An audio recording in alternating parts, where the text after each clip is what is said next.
pleased to support this opportunity with Silicon Slopes. We look forward to being able to provide any services or opportunities that you may have. Thank you. Welcome to the Silicon Slopes Town Hall. We are finally into September. Maybe we've escaped the heat dome. We are joined by Jeremy Glauser, who is the founder and CEO of Illuma. How are you? Hello, everyone. It's good to be here. Thanks for having me. Thank you for taking time. How's the summer going? The summer's good. Yeah, I've enjoyed the heat, to be honest. You like the Getting heat out dome? into the mountains a lot. Okay. It's forcing us higher. It is. It is for sure.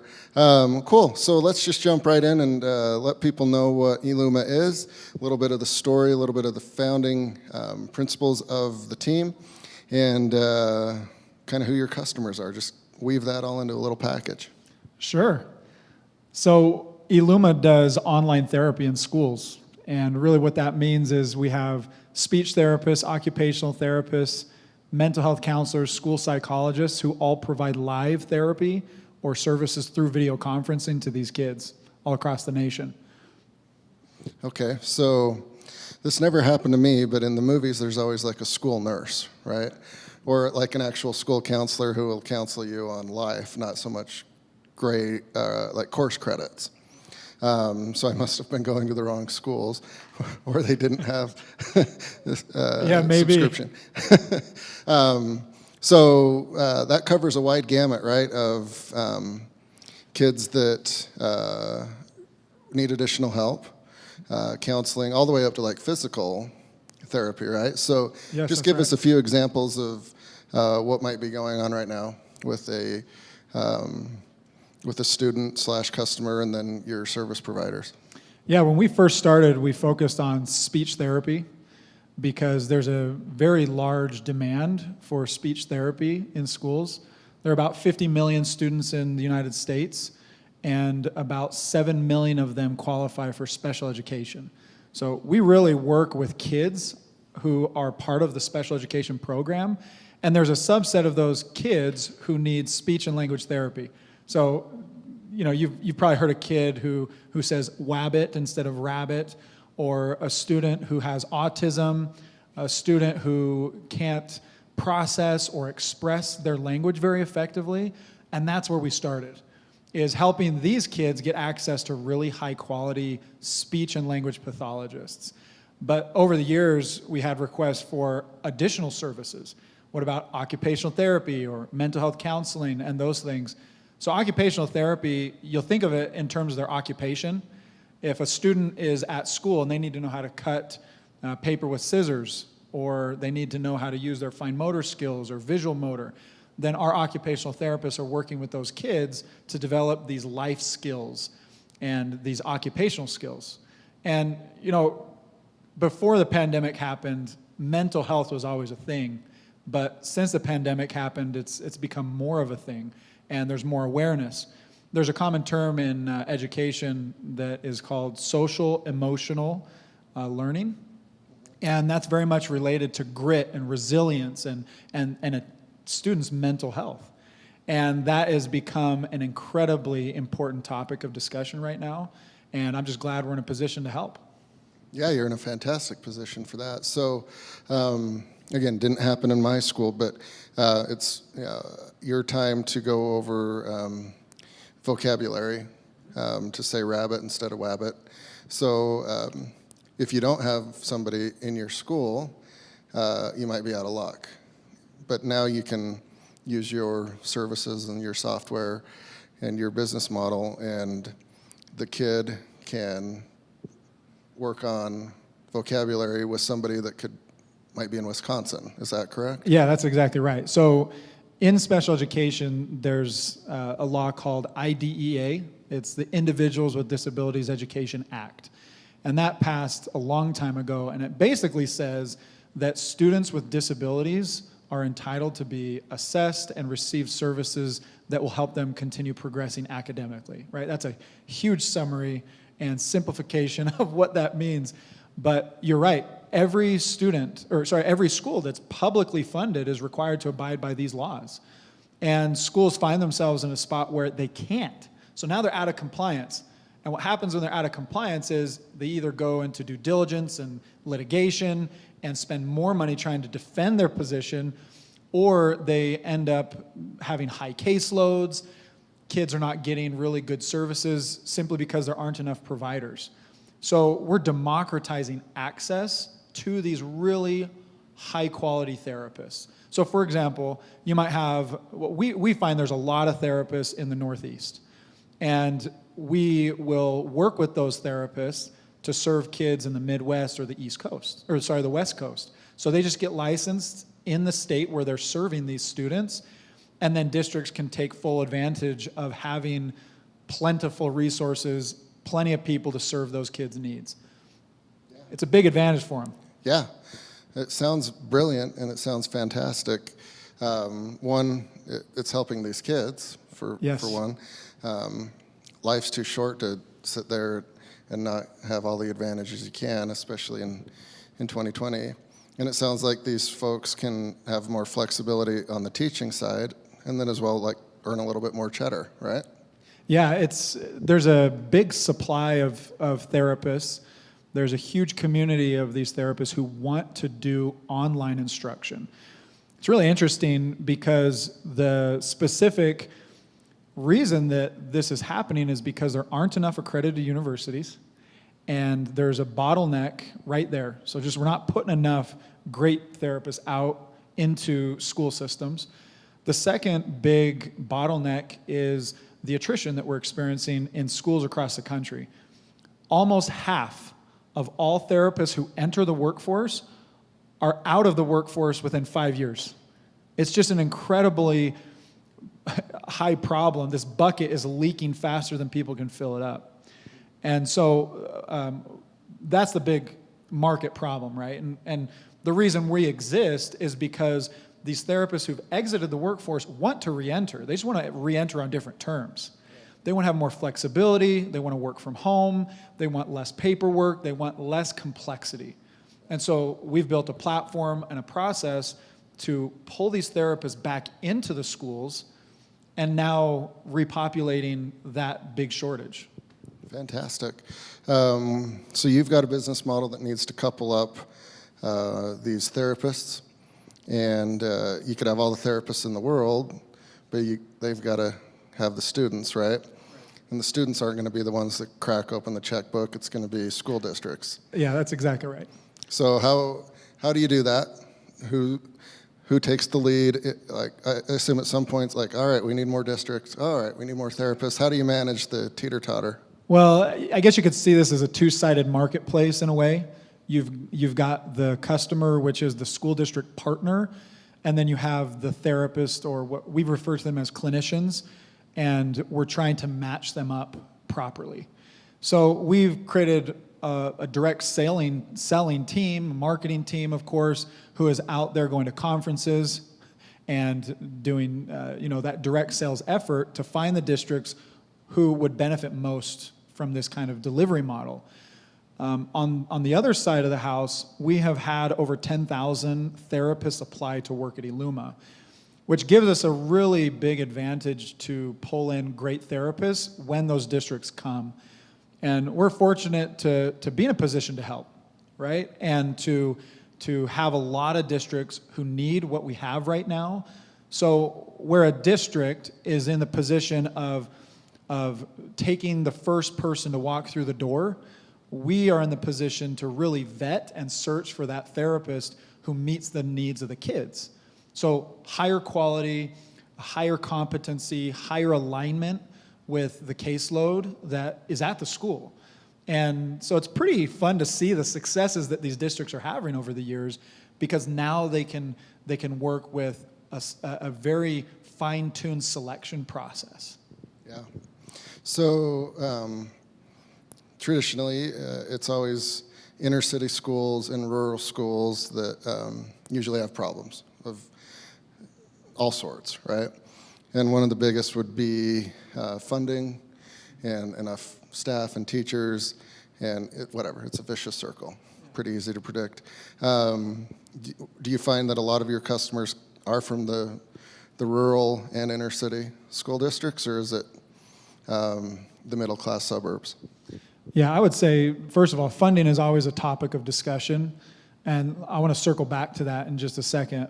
But yeah, when we first started, going after rural areas was the low-hanging fruit. That was the easy solution, to just plug in, solve a problem quickly, add a lot of value. But over the years, the shortage of speech therapists, occupational therapists, counselors has gotten increasingly worse. So it's spread from rural areas to urban areas. And no one is free from the effects of this changing environment. And so we work with schools from rural to urban and anywhere in between. But real quick on the funding piece of it, funding's always a question. There are different funding sources. It gets pretty complex. They're all categorical in education. But typically, you can reallocate and reposition your funding if needed. And the big question really is, how do you fund something that is required by law? You have to.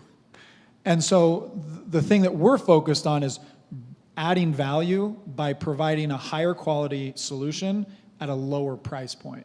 So the fact that we're able to streamline this and use technology, have a bigger pool of therapists to pull from, we are able to save districts thousands in most cases.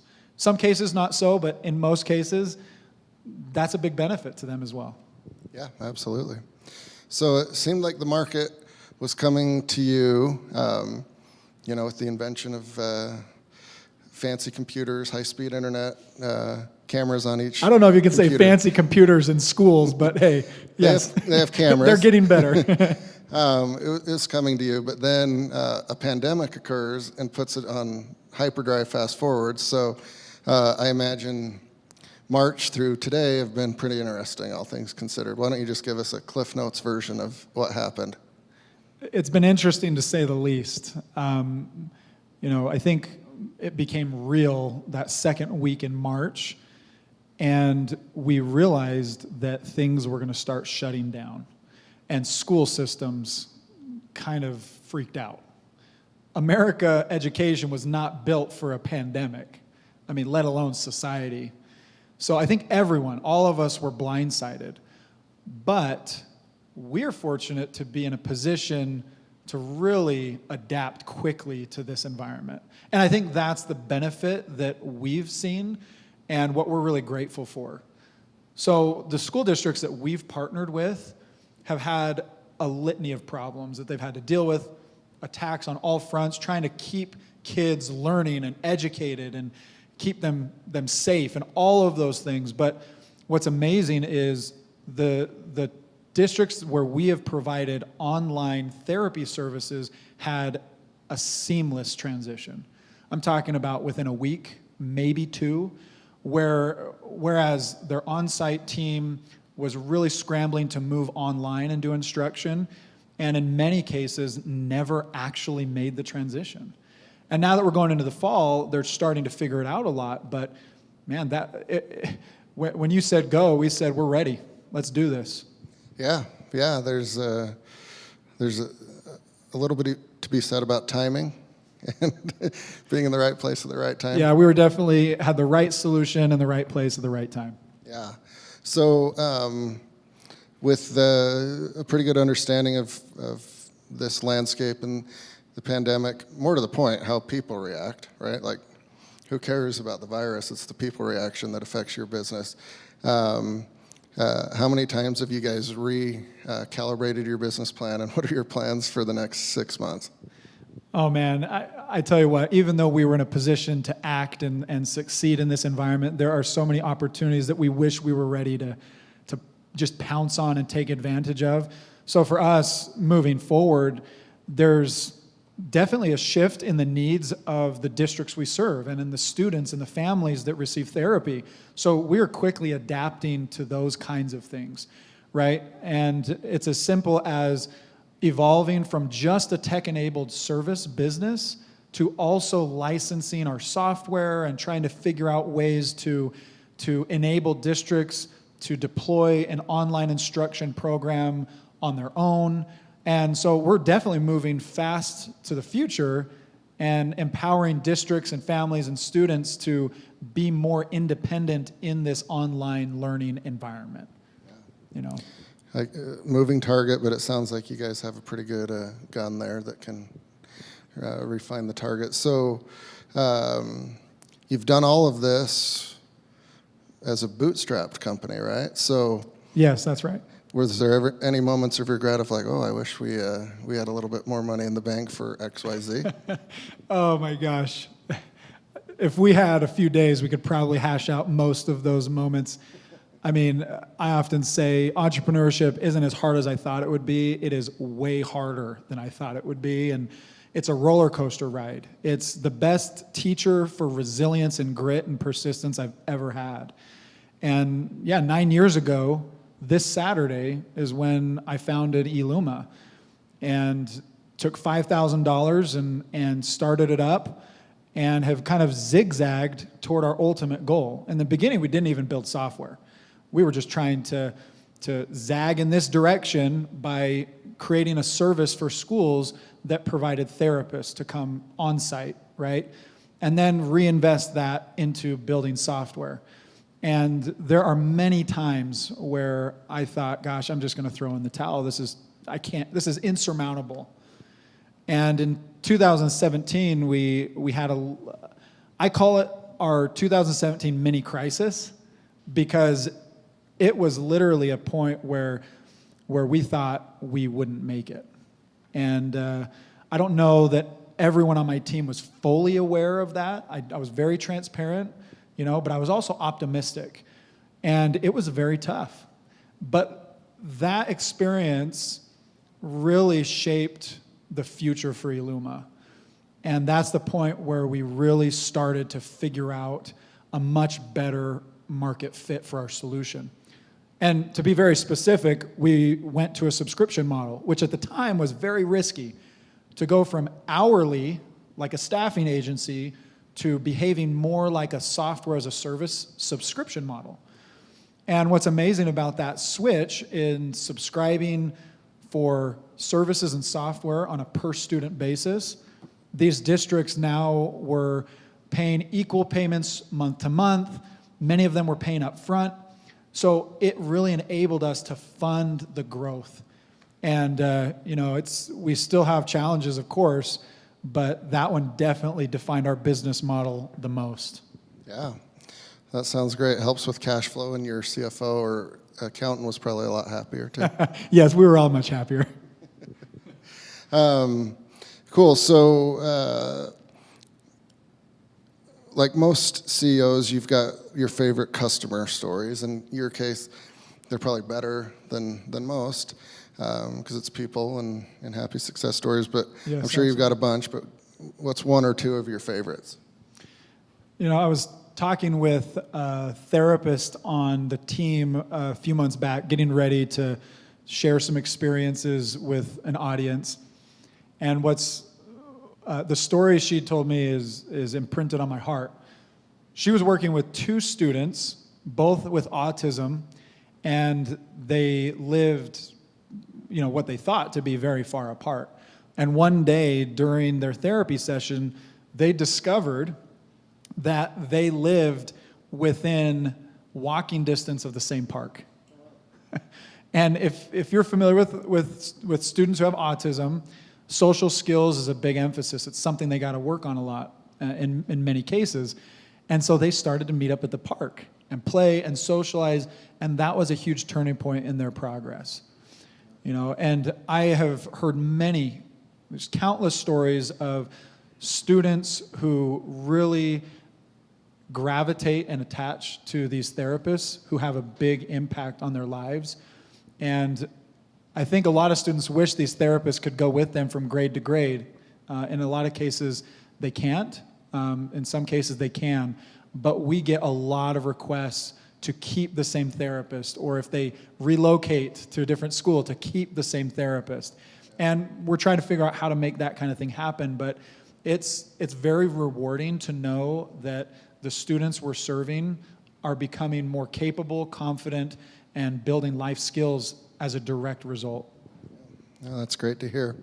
So I kind of ask this question on the podcast and stuff, and it's usually like, what do you do when you don't know the answer? But I'm going to switch it on you.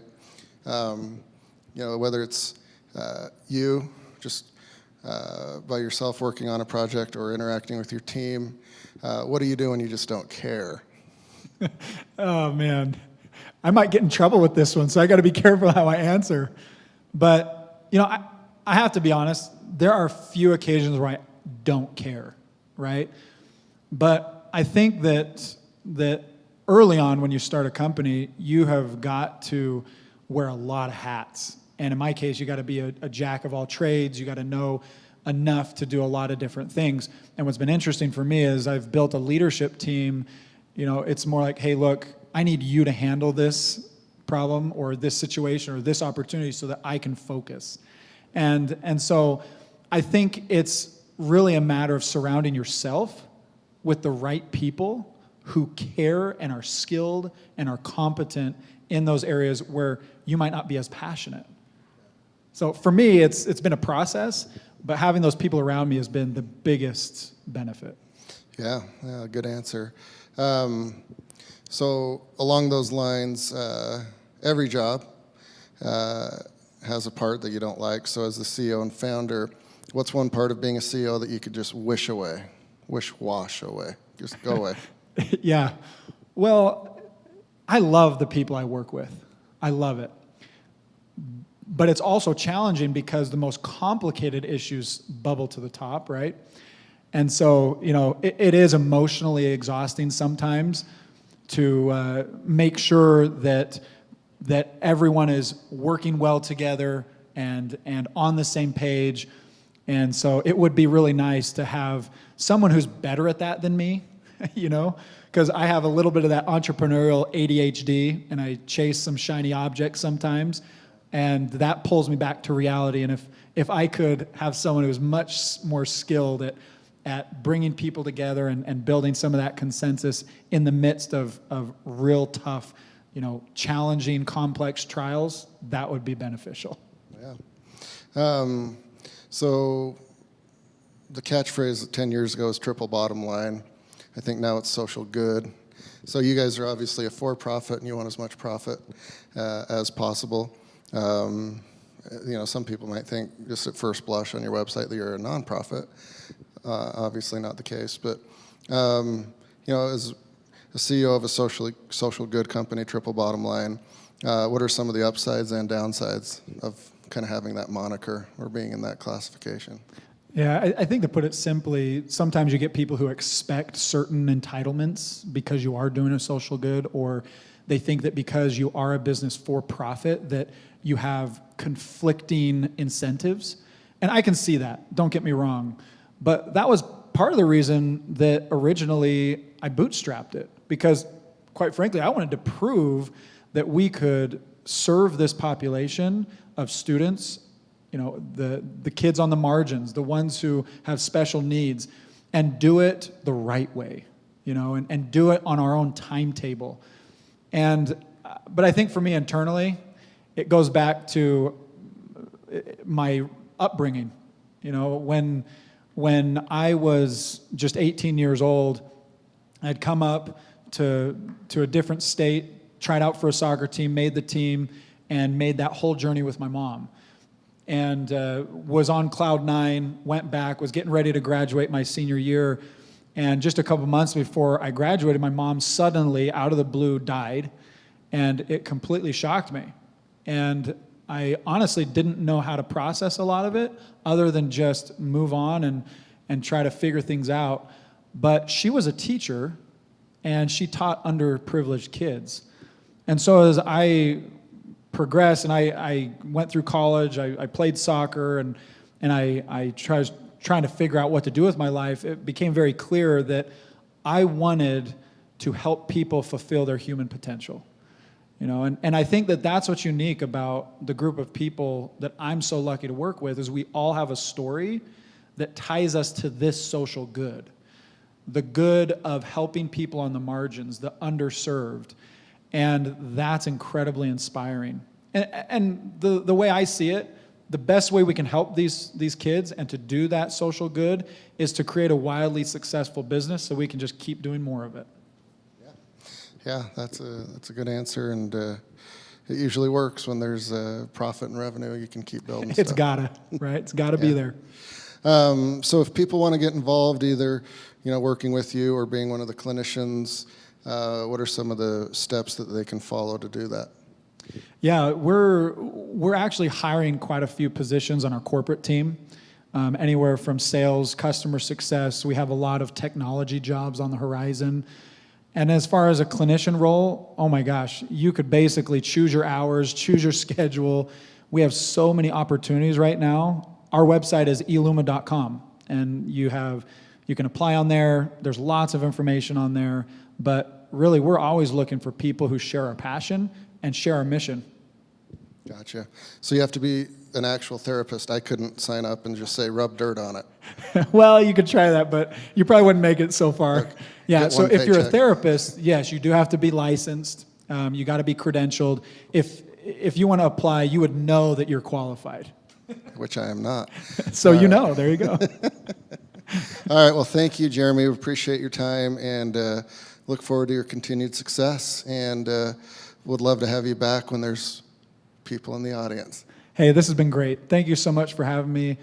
I think it's important that, we learn from other people's stories, and I've benefited so much from other people's stories. So thank you for doing this. Yep, thank you. Appreciate it. I'm Lloyd Allen. I am CBRE's Managing Director here in Utah and for the Intermountain West. CBRE is pleased to be able to partner with Silicon Slopes to sponsor this town hall today. We've been in the area for almost 40 years with the local office. CBRE is the largest commercial real estate provider of professional real estate services in the world. I have the opportunity to run the local group. That is a group of almost 140 people that do close to $2 billion in real estate transactions in a year. We're pleased to support this opportunity with Silicon Slopes. We look forward to being able to provide any services or opportunities that you may have. Thank you.